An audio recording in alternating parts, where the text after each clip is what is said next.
Hello? Hello? We're ready to get started. Commissioner Ravel? I'm going to try and do this on time if possible this year. I'm going to try and do this on time if possible. Commissioner Ravel? I'm here. Okay. Thank you very much.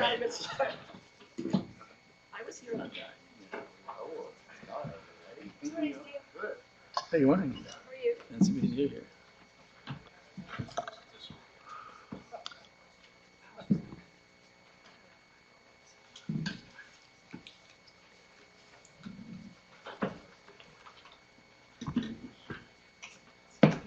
Good morning. Good morning. How are you, Ann? I'm great. Thank you. All right, great. Have a good new year, everybody. I want to welcome all of you to the first open meeting of 2017. I hope this is a healthy and enriching year for everyone. I'm pleased and honored to serve as chairman of the commission this year, and I pledge to do my best to ensure the commission continues to fulfill its crucial mission of protecting the integrity of our federal campaign finance system, and particularly in providing the public with campaign finance information in the quickest and most accessible and complete manner as possible, as well as fairly and equitably enforcing the campaign finance laws under the Commission's jurisdiction. I would like to offer a positive note regarding the work of the Commission and its dedicated employees.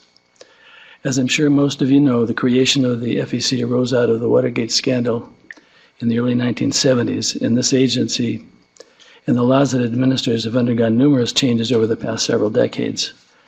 Despite these changes often resulting from court decisions that dramatically impact these laws, I believe there are still important aspects of our work that may unfortunately be obscured by the various controversies that have garnered considerable media attention over the recent years. During my tenure as a commissioner, I have had the good fortune of visiting several nations, principally in Central and South America, Europe, and Northern Africa. I have learned firsthand about the electoral systems in those nations, including how campaigns are funded and how money is disclosed. From all I know of campaign finance globally and from what I have experienced, in my view, there is no campaign finance disclosure system in the world that can match the level of transparency maintained by the FEC. This agency stands out on the world stage for ensuring complete, accurate, and timely disclosure of receipts and disbursements of money in federal campaigns, and it has performed this function in a remarkably consistent and thorough fashion for more than 40 years. Those who are quick to criticize the FEC should understand that it accomplishes the goal of transparency in an exceedingly effective and accurate manner. Perhaps one of the most valuable aspects of our disclosure system is the manner in which we process and review the filings we receive. The FEC has approximately 11,000 entities that file reports on a periodic basis required by law. Of those, approximately 150,000 filings occur in a 2-year election cycle and are put on the public record within 24 to 48 hours of receipt by law. Each of these filings is reviewed by a campaign finance analyst, and the filer is promptly notified if any issues arise with respect to the accuracy of the filings. Last year, our Reports and Analysis Division, which we commonly refer to as RAD, reviewed close to 24 million pages, and filers were contacted by RAD 17,000 times, either by email or paper mail, asking them to clarify their filings in order to remedy any inaccuracies or omissions. In addition, RAD provided assistance to filers 14,360 times last year through phone calls and meetings. There's no agency in any other country that requires filings in a way that the FEC does, or that reviews the filings in advance of the election with such thoroughness. By this alone, hundreds if not thousands of misstatements, which could otherwise lead to be seen as potentially serious violations, are corrected at the outset, significantly reducing the number of cases which would otherwise come before the Commission through formal enforcement process. Our campaign finance system is not without its flaws, and there certainly is more that can be done by Congress to promote transparency. For example, because there is currently no law requiring the Senate candidates to file electronically, most Senate filings are received in paper form, resulting in certain processing delays. I would hope that the Senate will soon follow on what most candidates in the House of Representatives have done for many years and file the reports electronically in order to provide more immediate and useful public disclosure. Regarding the goal of fairly enforcing campaign finance laws, it seems that the Commission is often judged by how much money is generated from fines and settlements, which have seen a marked decline in recent years. While I personally believe the Commission should take a more robust approach in a way it interprets the laws, in many cases, it should be borne in mind that a lack of consensus on some important issues is directly tied to Congress's decision to structure the agency such that no more than 3 of the 6 commissioners are from the same political party, and to require a minimum of 4 votes for most decisions. I believe there should be more of a focus on the remarkable level of unanimity achieved by the Commission regarding numerous decisions made on a day-to-day basis. Moreover, while I recognize that commissioners may hold widely divergent views of the laws governing campaign finance, I am hopeful that this year we can find common agreement and work as one body to effectively interpret and enforce these laws. Turning to management, we have yet to receive a consensus on some important management decisions that would improve this agency's efficiency and fairness of administration. These include proposals that I believe would be welcomed by our staff. I am painfully aware of the low staff morale rating seen in recent years and have been a strong advocate for more to be done in that regard. This week, Commissioner Peterson and I had the opportunity to discuss morale issues with the FEC staff during several informal sessions. We were encouraged that so many employees chose to participate and offer their candid views. We heard many earnest comments about specific problems, along with thoughtful suggestions on how to improve employee satisfaction. We intend to give these immediate and serious consideration, and I'm committed to doing everything I can to make the FEC a better place to work. Finally, I want to commend and thank our wonderful staff, which I consider to be as fine as exists in any government agency. We have employees who have served here for decades and have devoted their careers to furthering the agency's mission. Our employees, who come from a wide variety of backgrounds, work very hard every day to help us achieve our goals. However, they also confront challenges in the workplace for which they have no responsibility. While we need to move forward in certain areas of management, our employees deserve to be respected and applauded for helping the agency continue its impressive work during these tumultuous times. Their collective efforts serve to preserve and strengthen our democracy. So I'm very proud to be chairman this year, and let's get to work. Yes, Madam Vice Chair. If I may, thank you, Mr. Chairman. I just want to say I'm looking forward to working with you as Vice Chair this year. We've already had several productive meetings, and I'm pleased to hear about the meetings that Commissioner Peterson and you had with the staff yesterday and the day before. I agree with virtually everything you just said, and I appreciate your calling the staff, explaining how the staff has helped promote the goal of transparency of this agency, and celebrating the fact that we do have a campaign finance system that far exceeds those of the rest of the world, and also your goal of trying to make the place a better place to work for the staff. And I applaud you on your goal of trying to move things forward in a collegial manner, and I certainly look forward to working with you in this regard throughout the year. Thank you. Thank you. I'll call on you anytime. Madam Vice Chair, do we have a late submitted document? I move to suspend the rules on the timely submission of agenda documents so that the Commission may consider Draft Advisory Opinion 2016-21, Agenda Document 16-58-C, also called Draft C. We have a motion. All in favor? Aye. Aye. Opposed? Motion passes 6-0. Now we'll begin with agenda document 1658A, 1658B, and the new draft document. Do we have an opening discussion at this point? Thank you, Chairman Walther. Good morning, Commissioners. Agenda documents 16-58A, B, and C are alternative draft responses to an advisory opinion request submitted by Great America PAC.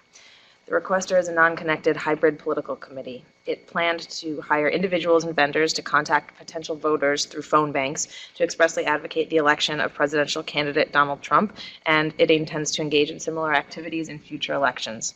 It anticipates that some of the individuals will have performed similar work for a candidate or state or national party committee within the previous 120 days. The requester asks several questions about its proposed employment of persons who have previously been employed by a candidate or political party, and whether certain communications made by those employees or by the requester would constitute coordinated communications. The drafts all conclude that the proposed communications would be coordinated communications if the employees in question used information from their prior employment in their work for the committee or conveyed such information to the committee, and the information was material to the creation, production, or distribution of the communications. We did not receive any comments on the request or on any of the drafts, and I'm happy to answer any questions. Thanks. Is there any discussion? If not, are we prepared for a motion? Do we hear a motion? I move approval of agenda document number 16-58-C, draft C. Could we have such a motion? All in favor? Aye. Opposed? None. Hearing none, the motion passes 6-0.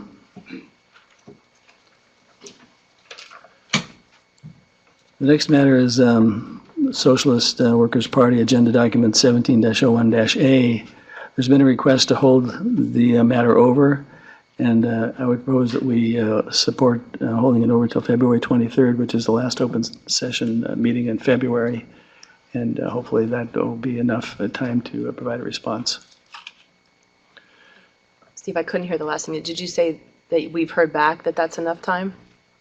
Or that we're waiting to hear back? Hopefully that'll be enough Okay, time. okay. Yeah. And then just for the record, that the requester asked to be delayed. Is that Yes, they have. I'm Okay. sorry to make It that. wasn't the commission, it was the requester. I just want to Yes, make that that's clear. correct. I don't know if we need a motion to do that, but just to be safe, all in favor of supporting that extension? Aye. Aye. Opposed? So that passes 6-0. Mr. Chairman, Yes. the requester had asked for the consideration to be on a particular date in March. Would the commission like us to inform them that the commission intends to consider it not on that date, but on the date that was just That's a mentioned? good idea, and I think also we can see where they stand at that point. Maybe they'll be fine, maybe they'll need more time. We'll have to see. Right, We'll let them know. All right, thanks. The next item on the agenda was proposed by Commissioner Weintraub, and that's Agenda Document 16-40-A. Would you like to proceed? I would. Thank you, Mr. Chairman. This is the continuation of an issue that I've been talking about for the better part of a year now, and in some ways going back to 2010. I want to make it clear that this is an issue that has been of concern to at least some commissioners, really since Citizens United. The potential that with more corporate spending and renewed avenues for corporations to be directly intervening in elections, that this could provide a pathway for foreign actors to try and use corporations as a pathway to influence our elections. And this is something that I've been concerned about for quite a while, long predating a lot of the news that we have heard in recent months and in recent days about foreign actors who are plainly willing to take some very aggressive and innovative steps to try and influence our elections. So this is not a response to that, but I have to say that having continually read about this in the papers and heard what our security agencies have said about this, I am even more concerned now than I was when I started. So for those who were not following along in all of its painful detail, we had proposals on the table as far back as 2011 to try and address this topic. that we could not get 4 votes to move forward in a rulemaking. Last year in March, I wrote an op-ed on this topic with the cooperation of then Chairman Peterson. I convened a hearing last summer, brought in a bunch of experts to talk about issues related to foreign influence in our elections. And, not all of them had the same ideas. Not all of them had the same ideas that I had, but I think there was a high level of concern demonstrated by a wide range of people on this topic. I brought forward a proposal at the beginning of September to start a rulemaking, and my colleagues said that they thought it was too vague. So I narrowed it down and brought another proposal forward that was more targeted, that focused in on issues related to percentage of foreign ownership, board membership of corporations, foreign government ownership, the type of corporation, and implementation measures. And I also, at that time, offered to take off the table issues related to PAC spending, because that seemed to be something that was of particular concern to my colleagues. And I was hoping to find a path forward by doing that. And as I said at the time, and I'm happy to say again, none of this was ever intended to address media corporations. So I have a list of issues in my memorandum of September 28th, 2016, which I placed on the agenda for today, that I think is ripe for consideration. It's been out there for a long time now, and when I presented this, my colleagues asked for more time, and I went back and had several conversations with my colleagues, and every time the answer was, we need more time. So in December, I said, okay, but I'm putting it on the agenda in January because I think we've had enough time to think about this and to decide how to move forward. So what I would like to do is to make a motion that would incorporate that we launch a rulemaking that would incorporate all of the ideas in my memorandum of September 28th, would also put out for public comment some ideas that were first proposed in 2011, but Chair Walther incorporated into a memorandum on September 15th. Of last year, and my Republican colleagues also put out a proposed policy statement on September 15th, and I propose that we include those ideas as well. Put it all out for public comment, see what the public has to say about all this, and see if there's a path forward to address what I consider to be the very important issue of ensuring that our elections are free of foreign influence. We've I don't want to pick on anybody. We've heard about Russian activity. We've heard about Chinese activity. There are a lot of companies out there that have ownership that's a little bit obscure, that may have ties to foreign governments, and some of these companies have been actively trying to buy up properties in the United States. And I think we need to be concerned about how those companies that are owned or controlled by foreign nationals, and in some cases foreign governments, and in some cases we don't even know who's owning or controlling them, are spending money or have the potential to spend money in our elections. The problem is exacerbated by the fact that there is so much spending that we still don't know where it's coming from. According to Open Secrets, since the 2010 cycle, over $800 million in dark money has been spent in our elections. We don't know who's behind that.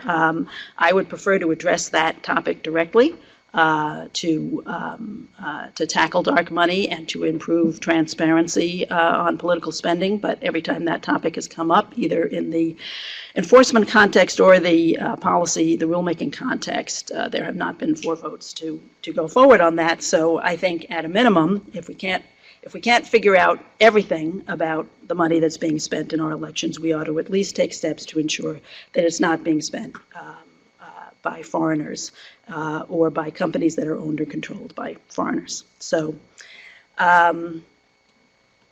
we've been here before. We've had this discussion before. That's my proposal: is that we take everybody's ideas and put them out for public comment and see what the public has to say about this. And maybe they'll have some additional good ideas for us that we could consider to move this process forward.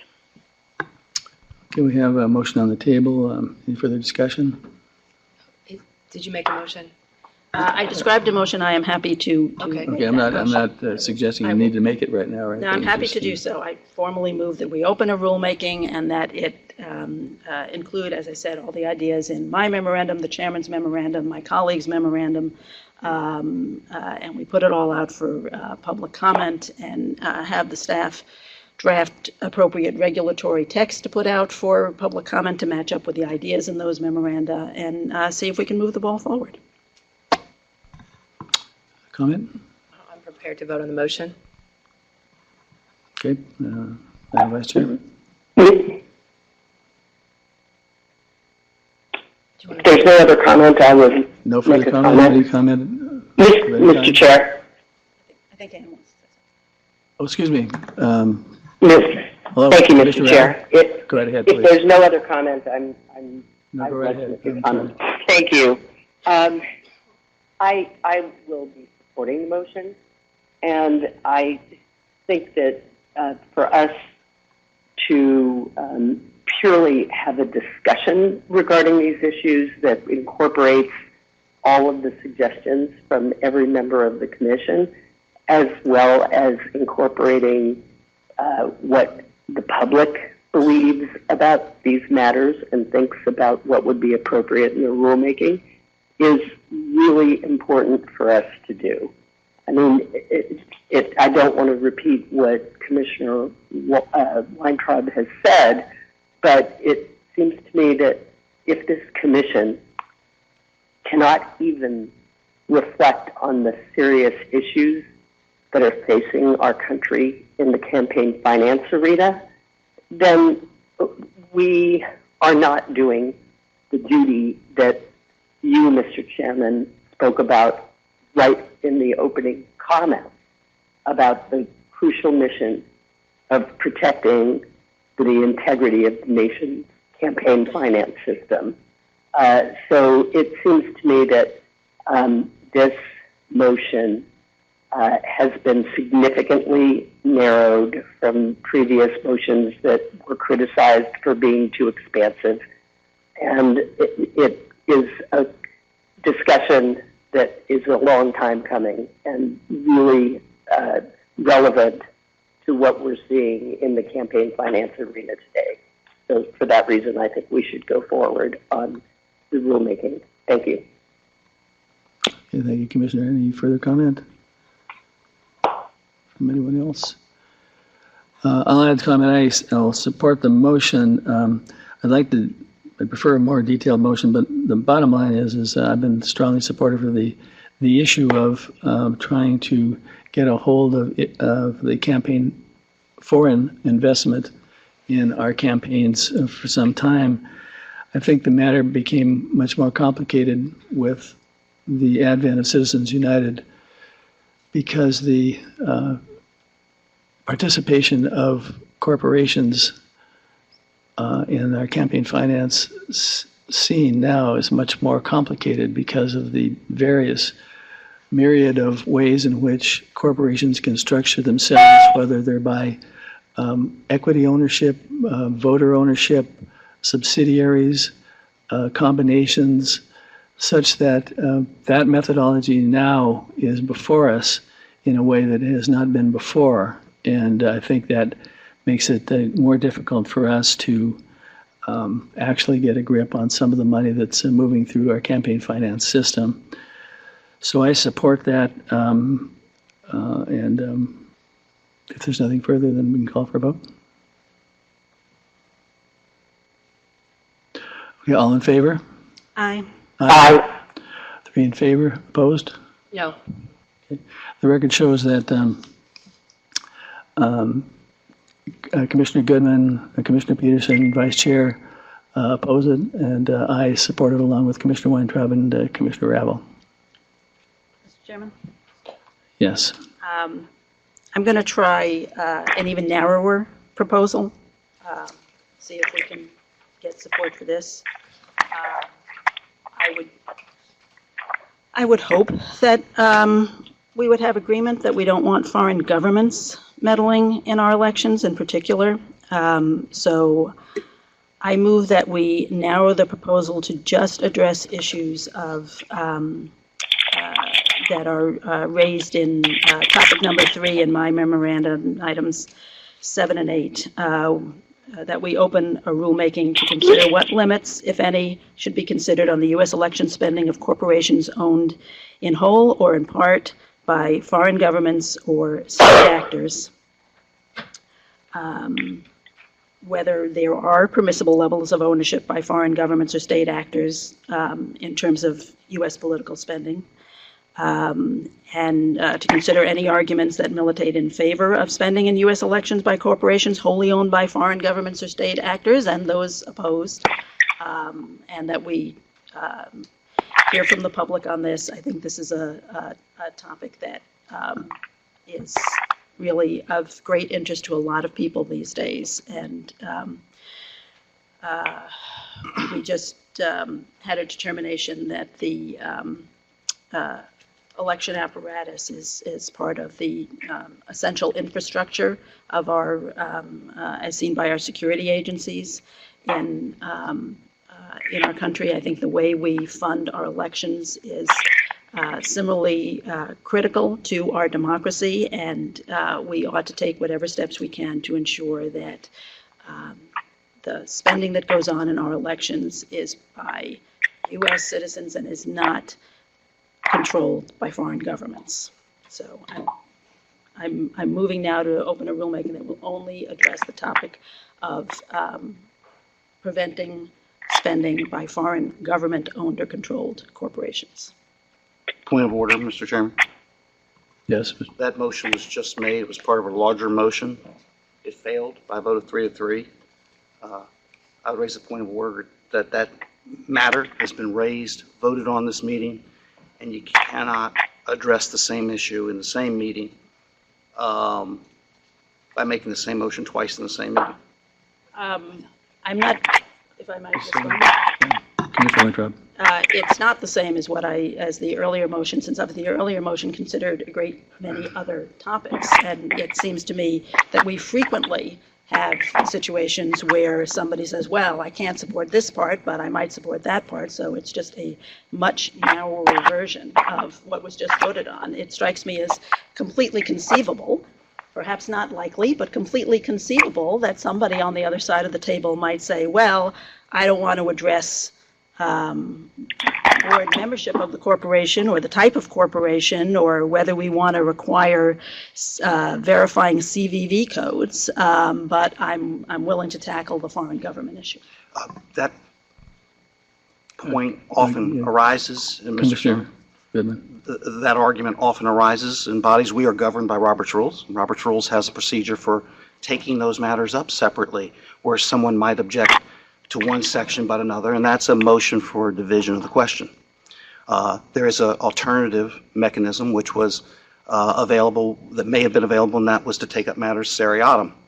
But a division of the question would have permitted that taking those matters up separately.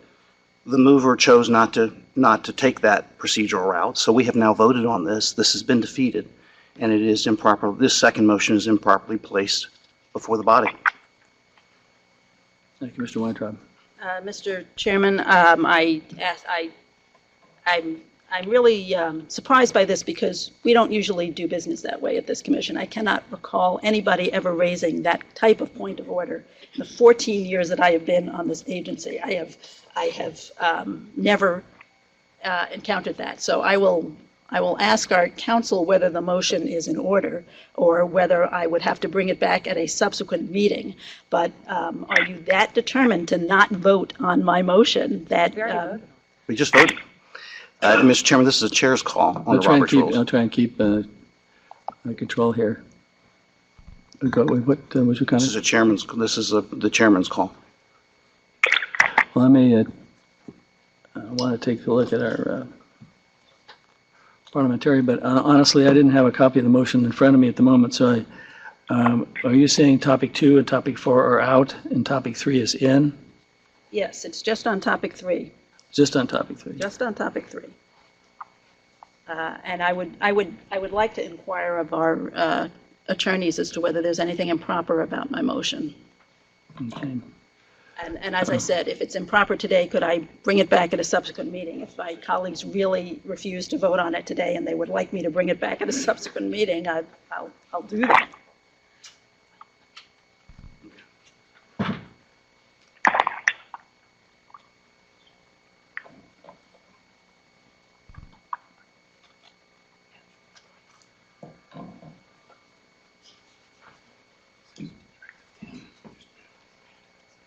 Mr. Chairman, I'll yield on my point of order.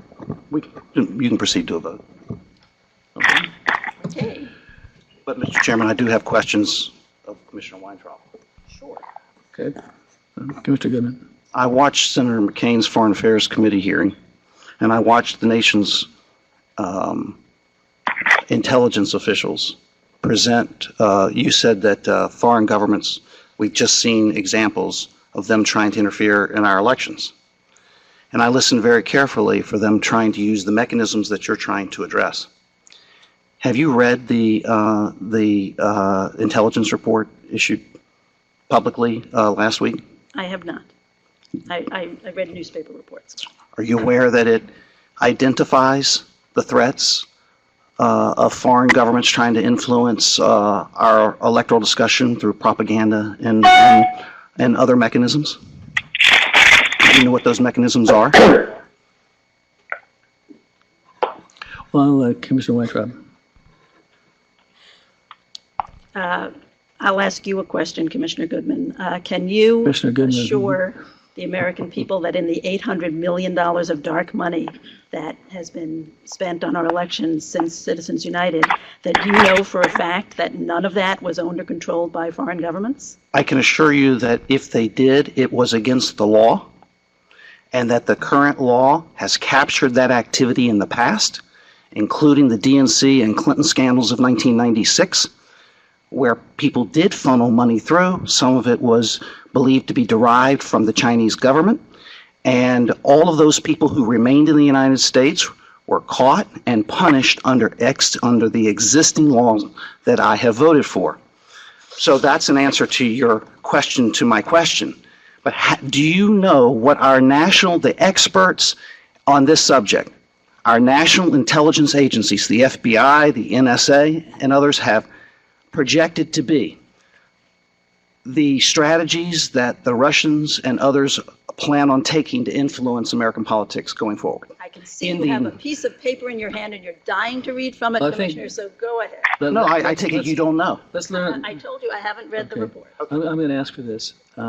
We've had these times in the past where communication is broken down and it kind of turns into a non-productive, sometimes pejorative atmosphere. And I think that I'd like to start off by keeping some semblance of order.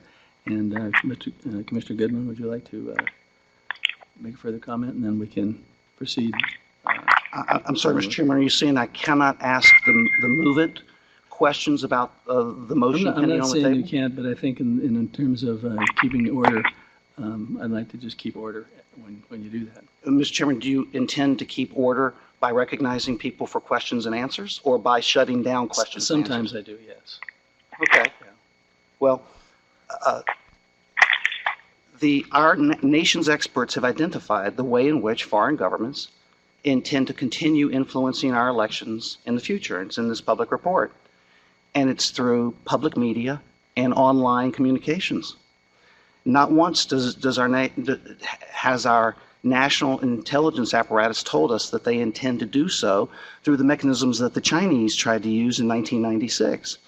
And so I ask you, how is your proposal that's pending here today tailored to what our national experts tell us are the strategies that have been used and are intended to be used? It is not Mr. tailored to Weintraub? that report.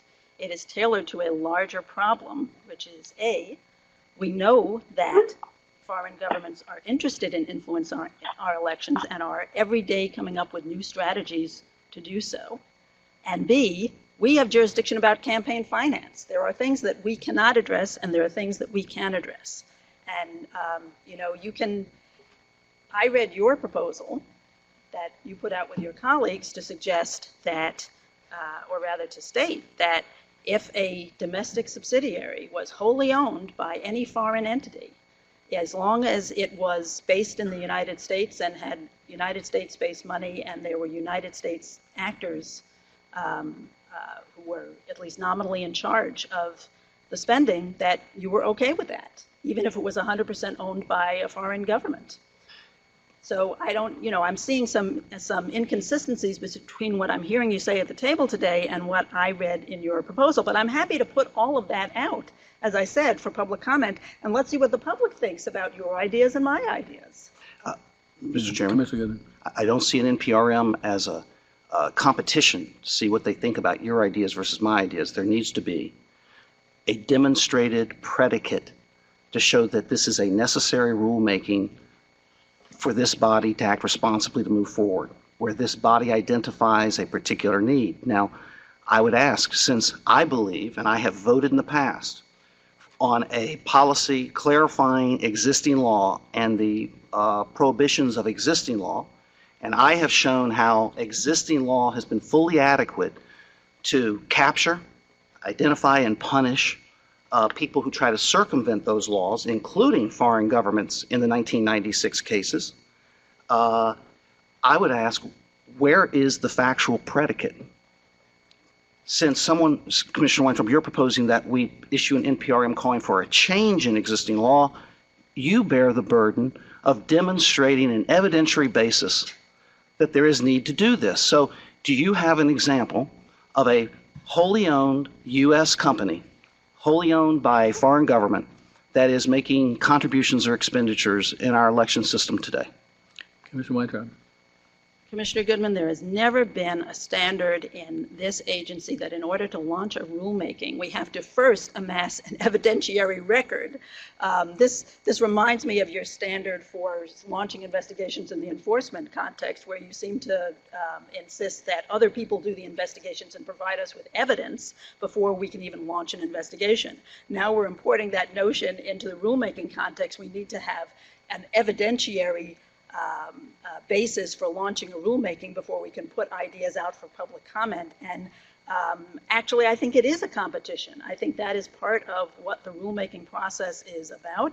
It's about allowing the public to weigh in on issues of importance. Now, maybe you don't think this is important. Maybe you don't see this as a problem. That's fine. You can vote it down. Mm-hmm. Mr. Chairman, point personal. It's not that I don't believe it's important. This is an important issue.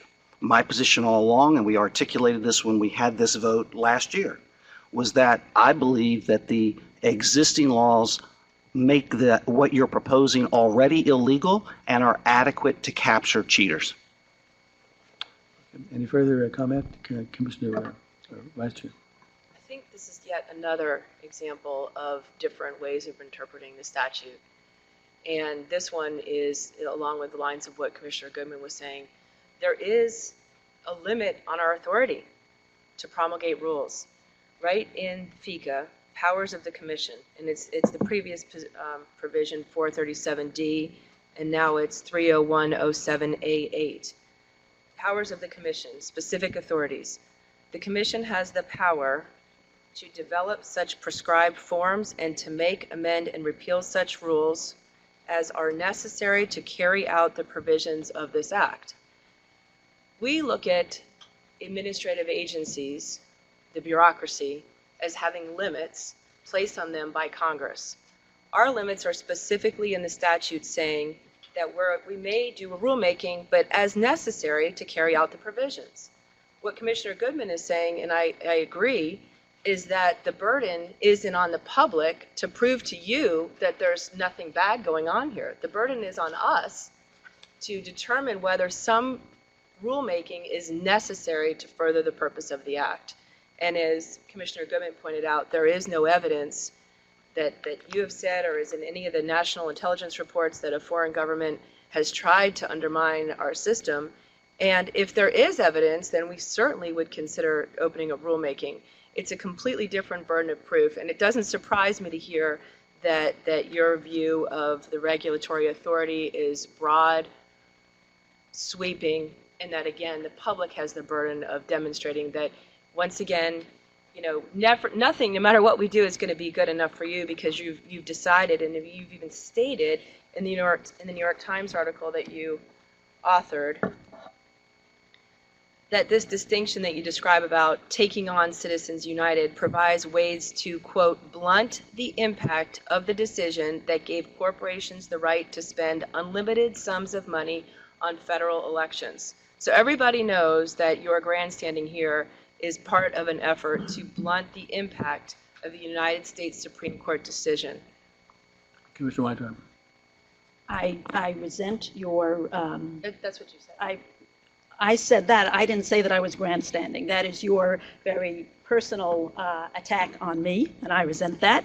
And I resent your implication that I am not sincere in my desire to prevent foreign influence on elections, and that I'm not sincere in my concern that we are not doing enough to prevent that influence. And I don't think that I'm alone. And I do not think that it's the public's burden to persuade us not to act, but I do think the public has a role to play in what we do, and that their views matter, and that we should take their views into account.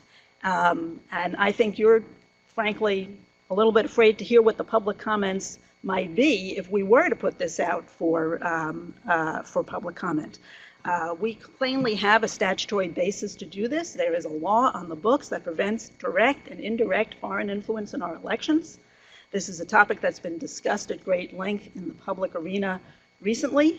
And as I said, we have seen very innovative ways that foreign actors have tried to intervene. We have seen reports, and again, I can't certify as to the accuracy or not of what I read in the newspaper, but I've certainly seen reports by investigative reporters that indicate that there are foreign actors who are using corporate vehicles to spend money in our elections.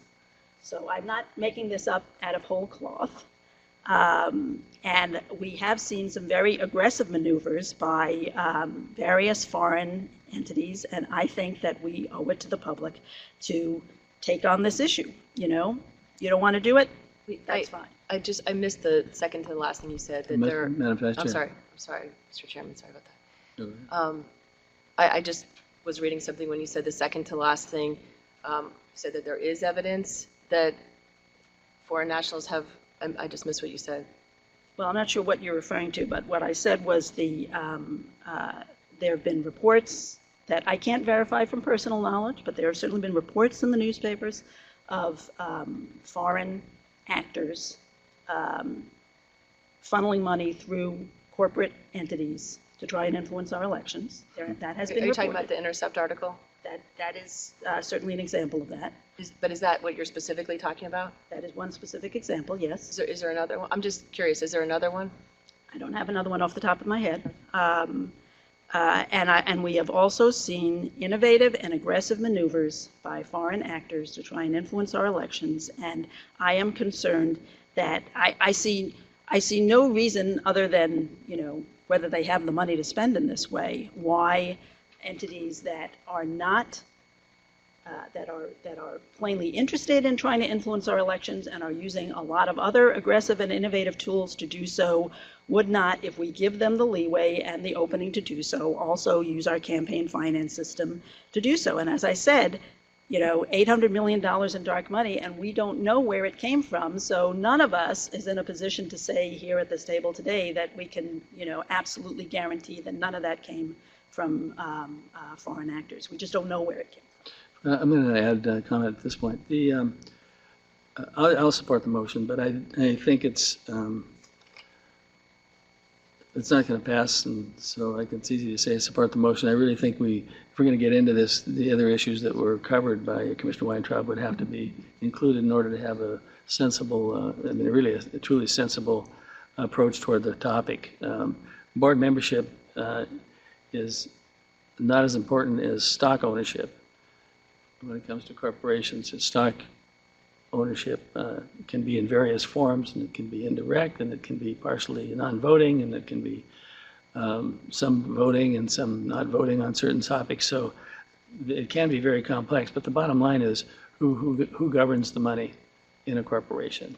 Not so much who spends it, but who governs it. And that's really, I think, the nub of what we'd want to go to if we wanted to take a look at this further. I think because of Citizens United and the influx of corporate spending, we should do that and at least hear from people who are really on this. I practiced law for a few years, and I certainly have seen the attempt to acquire control through quiet ways in using stock ownership or LLCs that own part of this, but the LLC is really owned by somebody else, and that they happen to own an LLC that owns another 30% of the company. And so I think we owe responsibility to try and be able to go that route if we decide we want to do that. So I'll support the motion. Go ahead. Thank you. Commissioner Weintraub I asked you, and then you referenced the Intercept article. And, obviously we can't get into details of pending enforcement matters before us, but there are a number of them, and we agreed at the meeting in September to expedite those. And as you know, some of them we just received them in the recent past, and we're committed on our side of the aisle, and I'm sure you are too, to getting those matters done quickly. I can't talk about the Intercept article, and you can probably read between the lines, but we're happy to consider any and all enforcement matters that come before us. And again, we expedited these matters in particular. Mr. Chairman. I just wanted to weigh in with just a couple comments. When deciding whether or not to undertake a rulemaking, it often turns on whether or not we believe that there's a certain quantum of evidence that's been presented that justifies undertaking that rulemaking, and that may vary on a commissioner by commissioner basis. As I've been studying this issue and looking at whether the integrity of the foreign national contribution ban has been either undermined or at least the changing circumstances that resulted from the Citizens United decision requires or demands that we revisit how robust the existing provision still is. I've been looking at one, are the tools, has there been evidence that the tools that we already have in our possession in our statute and in our regulations, are they adequate to deal with foreign nationals who may be making contributions? And as of yet, I haven't seen evidence that those tools aren't adequate. And also, we've all been reading the papers, we've all been reading the news about hacking and other efforts that may have been undertaken to sway the election. But none of those involve campaign finance. They don't involve making contributions or expenditures that fall under our jurisdiction. And so I understand the concern about efforts to undermine our election system, but we are limited to the jurisdiction that we oversee, which is the campaign finance laws. And there hasn't been any evidence that we've seen on that front.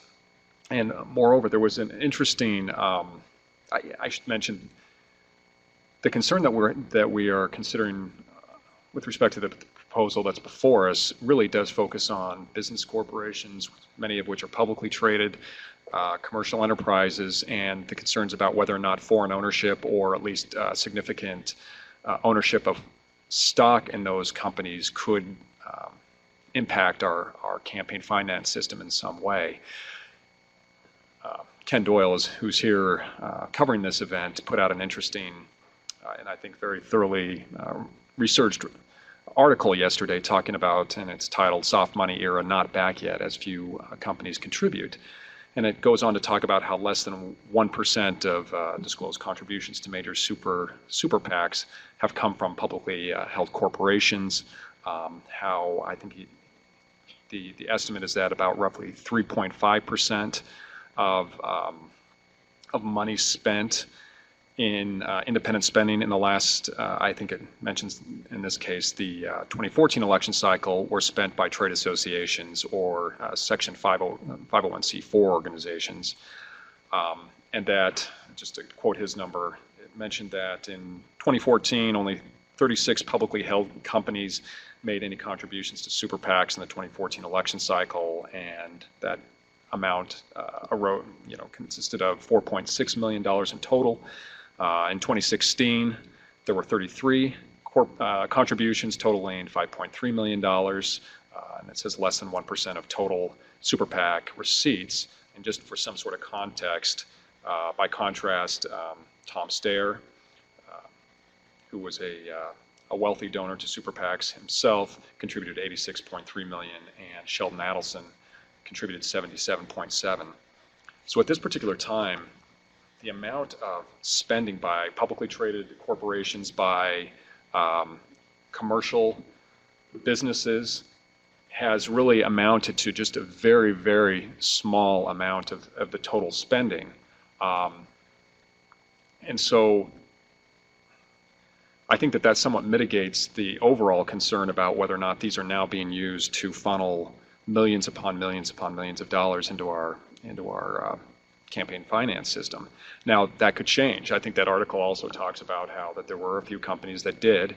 Maybe the factual record that the commission has access to will change. Maybe new allegations will arise, and I think we, as decision makers on this law and on this provision in particular, always have to be open to considering new evidence and new information that may come before us. But at this particular point, the quantum of evidence that I see before us, I don't think justifies opening a rulemaking at this time. And like I said, I know that what that standard is can be different from commissioner to commissioner. But as Commissioner Hunter mentioned, we have the opportunity currently as commissioners to see how well and how adequate our statutory and regulatory bans on foreign national contributions will operate in actual cases that are before the commission. And I think that will be helpful to undertake that exercise to see how this is proceeding. Commissioner Ravel, do you have your hand up? Commissioner Ravel, are you awake? Sorry, I had the phone on mute. Yes, Sorry, I'm awake. Kidding only. I'm here. Do you have any comment at this point in our discussion? I don't want to. No, I'm fine, thank you. All right, thanks. Mr. Chairman? Commissioner Goodman. So it is important, I believe, that before we leap into a rulemaking, there be some factual need to do so, an evidentiary basis that the existing rules are inadequate. And I'm not hearing that. So the current motion is focused on an American company that would make contributions or expenditures that is owned wholly by a foreign government. And Wholly or in part. okay. And if you are saying in part, then I propose what you're proposing is that if a sovereign wealth fund of a foreign company owns some stock purchased of a publicly traded company, that we would go down the road of defining either some percentage or some other mechanism to say some degree of foreign ownership in a publicly traded American corporation traded on the New York Stock Exchange may be prohibited from exercising its rights under Citizens United. I would need a stronger evidentiary basis before I took away the First Amendment rights recognized by the Supreme Court in the Citizens United decision to say that the current rules are being abused.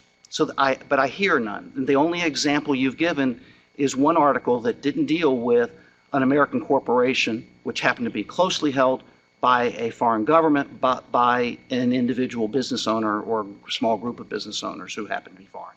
So I've heard no evidentiary basis that would support this pending motion. Second, before I would vote issue an NPRM, I would want to be confident that it is statutory based and that it is permitted under our existing statutes. And we have a definition of what a foreign national is. And it is tied to the Foreign Agents Registration Act and the definition there. And I don't see any room in the definition of foreign national for us to begin interpreting a foreign national based on some partial ownership by a foreign interest. The definition has been quite clear for a long time. Nor do I see in the definition of foreign national, a foreign principal in the Foreign Agents Registration Act, the ability for this agency to begin setting those percentages that you've contemplated in these, because everywhere of the law sets a percentage basis, some bright line rule. It's always been done by Congress. If you look at the FCC licensure rules, Congress set a 20% ownership rule. It wasn't done by regulation of the FCC, it was done by Congress. Same thing at the SEC. In all the laws that do that, Congress has drawn that line. Congress has chosen not to do that. They had the option to do so when they tightened the rules in BICRA, and then from everyone involved, they said that BICRA did not alter this definition. So that leaves, so under FARA, I don't even see how you would distinguish between an American corporation traded on the U.S. Stock Exchange that has some percentage ownership by a sovereign wealth fund purchased on the open market versus a corporation that has foreign individual owners. But that's what this motion suggests that we do by singling out foreign government only ownership. And so I don't see how the statute and the definition of foreign principal, which is our definition of foreign national, can be altered in that way through regulation. What that leaves you with is the issue of indirect involvement of the foreigners in the American corporation's political activities and the regulatory implementation of indirect. Now, Congress said by indirect we didn't intend to reach that foreign ownership as constituting the indirect involvement. So in light of that, this commission has had 40 years of experience in this area, and I believe the mousetrap, the rules this commission has adapted, can capture the examples that you've given and the involvement that you're saying might be occurring, although we have no evidentiary basis that it is. But I believe the current mousetrap we have and the rules against any foreign involvement in an American's political spending here are adequate to capture the harm you think might befall us. And certainly your proposal doesn't address any of the identified threats by the national security apparatus of the United States, because you say the wholly owned Russia Today, a foreign-owned media corporation that's identified by our national security apparatus as the principal media for Russian propaganda, is excluded completely from your proposal. And that leaves websites, that leaves international labor unions, which you don't want to address. So you made an allegation that I don't think this is important. I think this is very important. And to underscore the importance of it, and that I believe the current law is adequate, I have revised the proposed policy that I proposed 6 months ago when we last addressed this issue and had a vote. And I would like, Mr. Chairman, at this time to make an amendment in the nature of a substitute to the pending motion. Have any of us seen this thing? I will distribute it now, Mr. Chairman. This is in order. You needed months and months and months to look at mine, and you expect us to look at something in 5 seconds at the table and vote on it immediately? Let's wait to be called on before we get into that. I'll ask my staff to distribute copies. You have seen this before, Commissioner Weintraub, and I will. have seen it before. This is the proposal that we made and voted for approximately 6 months ago. I thought you said you amended it. I have, and I will point out the most important amendment that we have. Not only does it still contain the certification mechanism where an American company that donates to a super PAC would have to would certify their compliance with the foreign national prohibition. Not only does it underscore, as it always did, but we have added a section, new section 3 on page 13, which underscores the prohibition against foreign nationals, and that would include foreign governments, foreign government officials, and foreign citizens from having any involvement whatsoever in the decisions of American citizens at an American company to engage in political activity. First, the foreign nationals cannot dictate, direct, influence, or have any input into decisions regarding contributions, donations, expenditures, electioneering communications, or other related disbursements. 2, foreign national directors or officers cannot vote on any matters concerning the decisions of U.S. citizens to make contributions, donations, expenditures, electioneering communications, or other election-related disbursements. 3, foreign nationals cannot select the U.S. citizens who will decide to make contributions, donations, expenditures, electioneering contributions, let's say electioneering communications, or other election-related disbursements. 4, foreign nationals cannot judge or review U.S. citizens for their performance in making contributions, donations, expenditures, electioneering communications, or other election-related disbursements. And so we have crystallized and clarified. Now, all of this is existing law, but we have put that into this document to underscore the breadth of the prohibition on any foreign involvement in the decisions of American citizens in American companies to do this. So I would, at this time, Mr. Chairman, move this document as a substitute to the pending motion. Okay, Mr. Chair, Commissioner Ravel. Mr. Chair, I'd like to emphasize that obviously I have not seen this document. This document has not been forwarded to me, and so I will be objecting. Yeah, in my opinion, it would be out of order to vote on it today, but I think can't it's hear a you, I'm serious- sorry. In my opinion, it would be out of order to vote on it today under the circumstances of just having seen it, but it's a serious proposal that's very interesting to me, and I think we should, pursue it at perhaps the next meeting. Mr. Chairman, yes. point of order. I'm just giving my opinion. Well, a motion to amend a pending motion is always in order. Yes, it is. And I'm following Robert's rules. I have that right to propose an amendment in the nature of a substitute to a pending motion. It's germane. That's really the only standard is germaneness. Point of order. Commissioner Weintraub. Question for our parliamentarians. If Commissioner Goodman moves to amend my motion, does that motion require 4 votes? It does. Yes. So we don't have to vote on the substance of your motion until we first vote on whether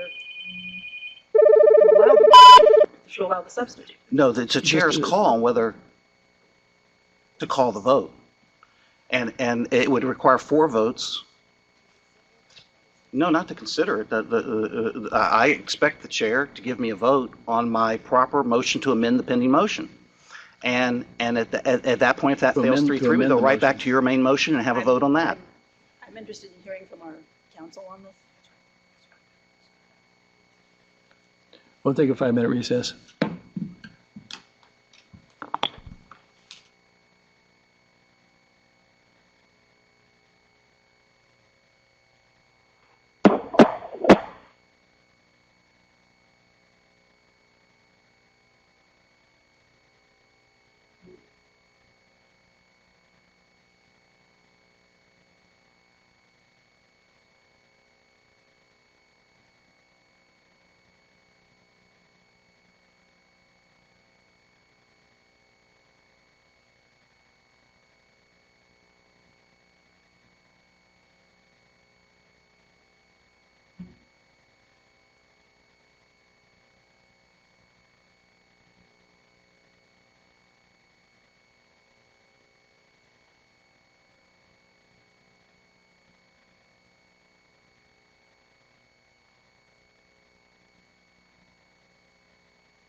We're back in business.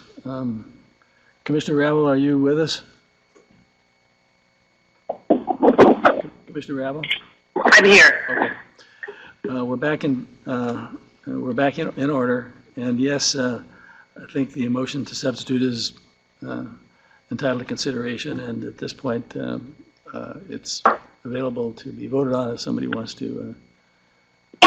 Actually, I didn't know if this was actually a motion at this point, so if you consider it a motion, let's treat it. Yes, my motion to amend the pending motion is now pending on the floor. Okay, based on this document.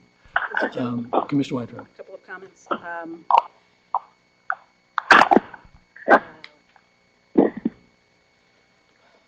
Addressing Commissioner Peterson's comments earlier, I also read that article and I thought it was very interesting, although again, it only talks about disclosed money. So we don't know what's in the dark money because we don't know what we don't know. And it's not an insignificant amount of money out there that we don't know what's going into it. And several times, both Commissioner Peterson and Commissioner Goodman have suggested that I'm focused in on publicly held corporations, and I'm not.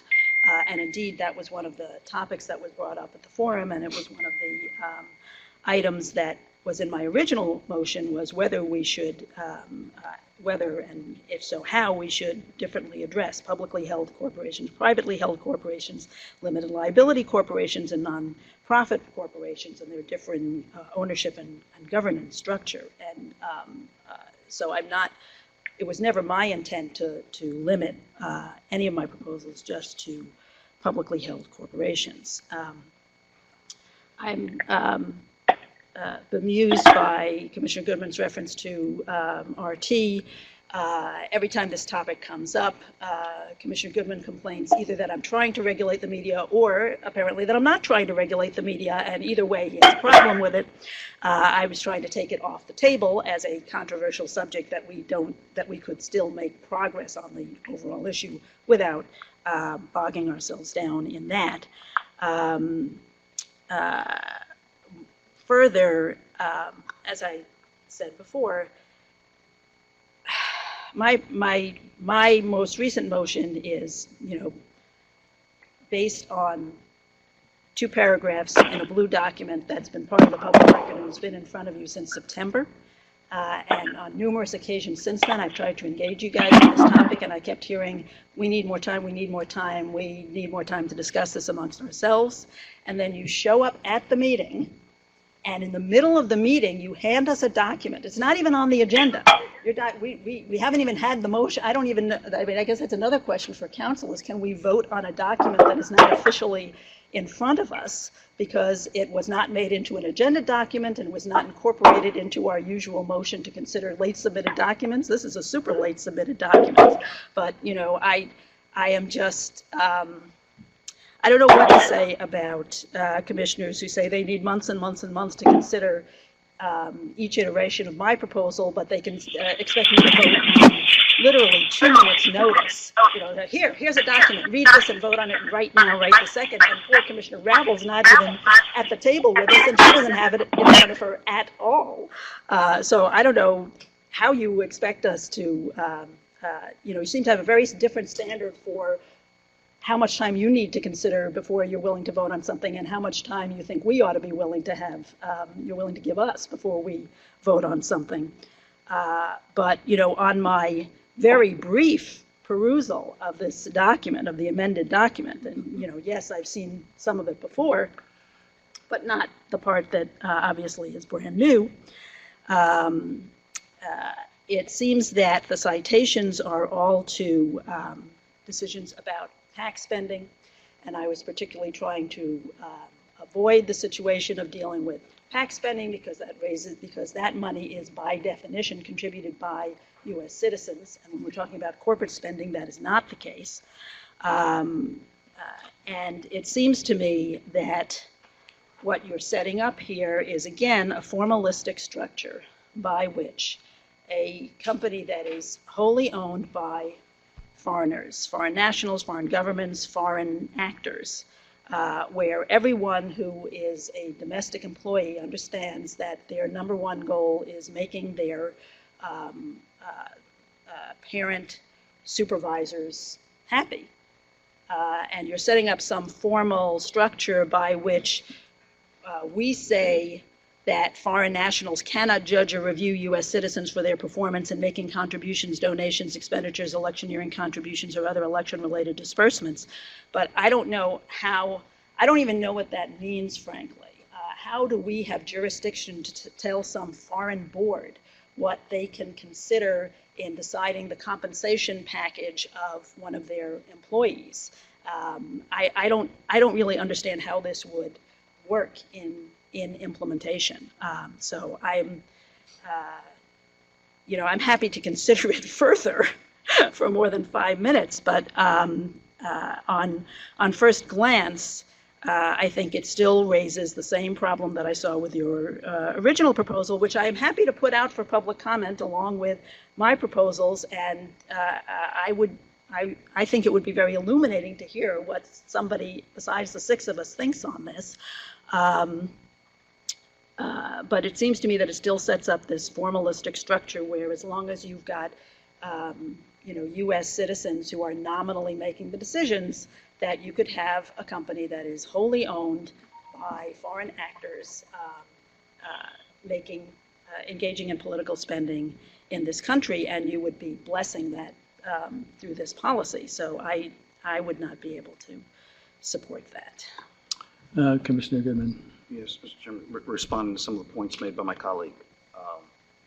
First, about Russia Today, the point I make is not that this is your proposal, not mine, but to show that it is your proposal is both under-inclusive and over-inclusive in many ways.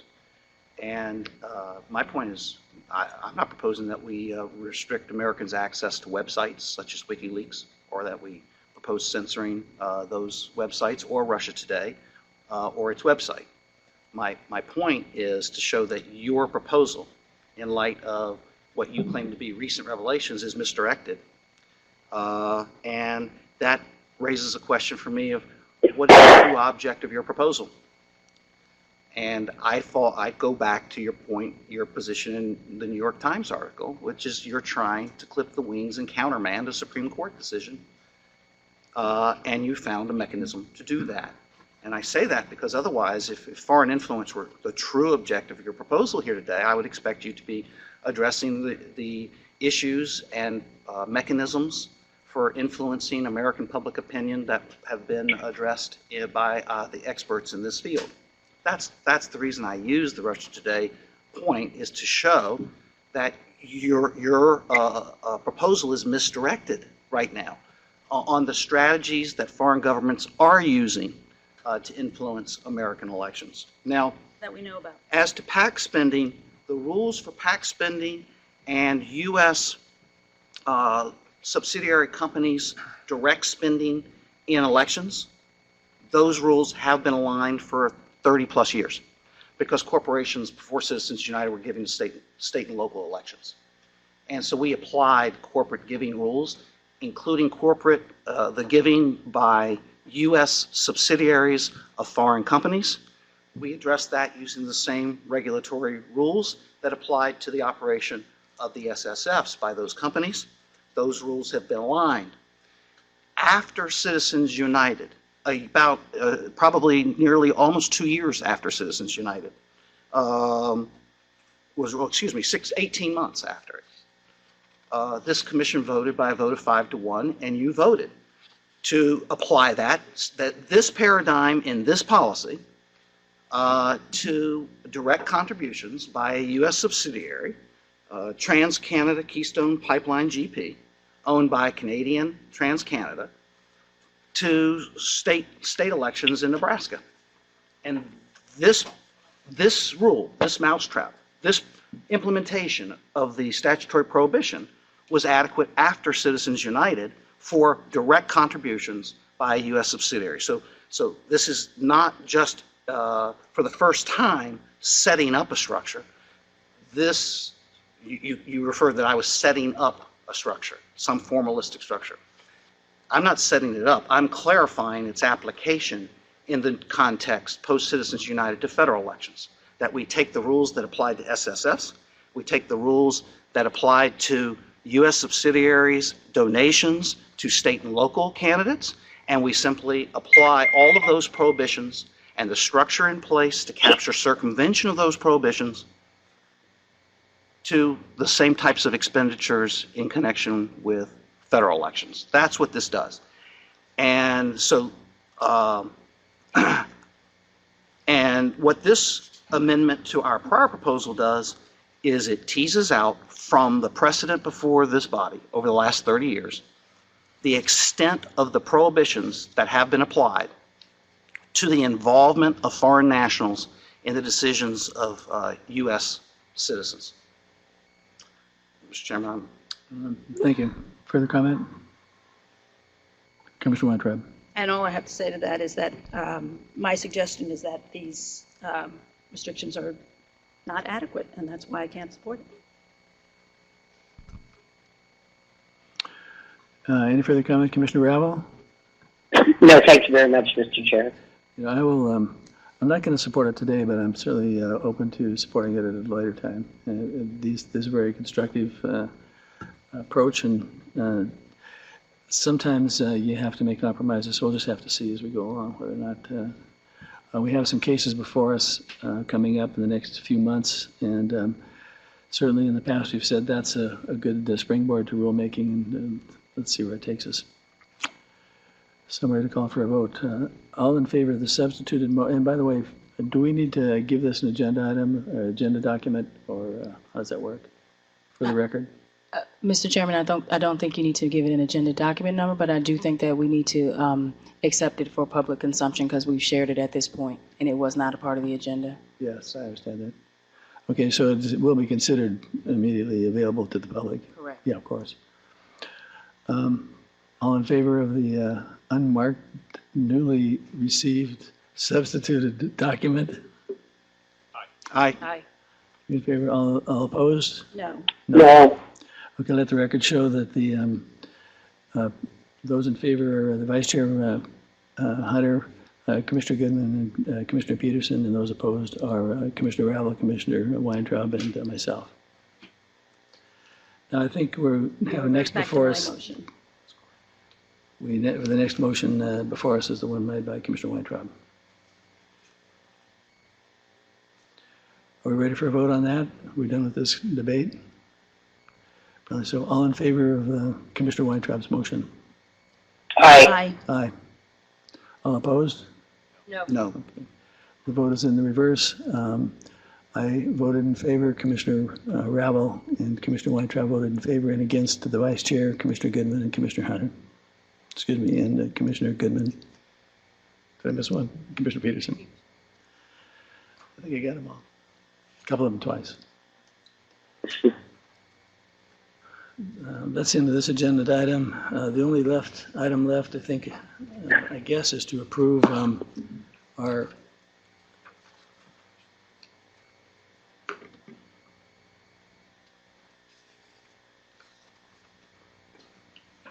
I don't know why this is in anyway. I guess there's a point of order that somebody wanted to make before we close the meeting. I'm sorry, are we going to address this last agenda item, or is that just for It was just information? handed to me, it was for information only, I didn't realize that. Voted on that on tally, Mr. So Chairman? we already approved, but no vote necessary. Yes, and Mr. Chairman, I'd like to be recognized for a point of personal privilege. Yes, please do. Mr. Chairman, departing this week from the Federal Election Commission is a friend and colleague and valued member of our staff, Brandy Zier. Brandy came to work for me almost a year ago, and she had previously practiced in private practice at Wiley Rhine. She had departed to work for the Jeb Bush for President campaign, and after that ended, she came to work here and brought her expertise here to assist me and really the entire commission, because much of the work that we see and debate is the handiwork of the exquisite handiwork of Brandy, and she's headed back to the private sector to practice law again at Wiley Rhine with some close friends of many of ours, and particularly with former Chairman Michael Toner, and Jan Barron and Caleb Burns and Andrew Woodson, who worked here. So she's joining a good group of people, and She has been a consummate professional. She's been a friend and colleague. She has a very collegial and amiable approach to her work here. It's going to be missed, and I want to wish her Godspeed back in the private sector and facilitating the exercise of First Amendment rights. Well, thank you very much. Any other comment? Yes, on behalf of all of us, thanks for all the great work and Godspeed, and we'll be seeing you more, I'm sure. Anything further? Mr. Chairman, there are no additional matters. Thanks. Meeting is adjourned.